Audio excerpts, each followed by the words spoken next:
আর এবার সেই বন্যপ্রাণ আবার বাইরে বেরিয়ে আসা, লোকালয়ে বেরিয়ে আসা হাতি, বাইসন। এখানে দেখাবো আলিপুরদুয়ারে নাংডালা চা বাগানে বাইসনের তাণ্ডব। বাইসন বেরিয়ে এলো আবার লোকালয়ে এবং জখম। এই হামলায় এক মহিলা সহ জখম 2। জলদাপাড়া জাতীয় উদ্যান থেকে লোকালয়ে বাইসন। কথা বলবো প্রতিনিধি রাজকুমারের সঙ্গে। রাজকুমার, কতক্ষণ ধরে তাণ্ডব চালালো বাইসন? দেখো অয়নদা, সকালবেলা কিন্তু প্রায় ঘন্টা 3 থেকে 4 ঘন্টা কিন্তু একেবারে তাণ্ডব চালিয়েছে এই যে নাংডালা চা বাগানে। সেই নাংডালা চা বাগানের বিভিন্ন শ্রমিক বস্তিতে বাইসনের তাণ্ডব চলেছে এবং খবর পেয়ে কিন্তু ঘটনাস্থলে পুলিশ এবং বন দপ্তরের কর্মীরা যায়।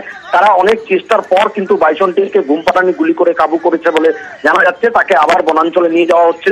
অন্যদিকে যে এক মহিলা সহ বাইসনের গুতোয় জখম হয়েছেন যে 2 জন, তাদেরকে বীরপাড়া স্টেট জেনারেল হাসপাতালে ভর্তি করা হয়েছে। তাদেরও চিকিৎসা চলছে, তারা চিকিৎসায় সাড়া দিচ্ছেন বলে জানা যাচ্ছে। অয়নদা, আরো একবার জানতে চাইবো, এই জখম 2 জনের শারীরিক পরিস্থিতি কিরকম এবং সাধারণ মানুষ তারা বন দপ্তরের কাছে কি চাইছেন? তোমার যে দ্বিতীয় প্রশ্ন, সেই দ্বিতীয় প্রশ্নের জবাব প্রথমে দিচ্ছি। সেটা হচ্ছে এলাকার সাধারণ মানুষেরা চাইছেন যে ওই এলাকায় সর্বক্ষণ বন দপ্তরের কর্মীরা পাহারায় থাকুক।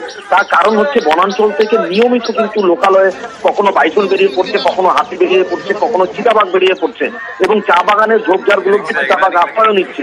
এবার এই চিতাবাঘের পরে আবার বাইসন একটা নতুন আতঙ্ক তৈরি হয়েছে। ফলে সর্বক্ষণ বন দপ্তরের পাহারার দাবি করেছে স্থানীয় বাসিন্দারা।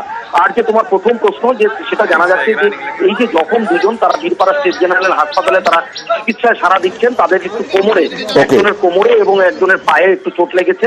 তারা চিকিৎসায় সাড়া দিয়ে সুস্থ হয়ে উঠছে। বেশ।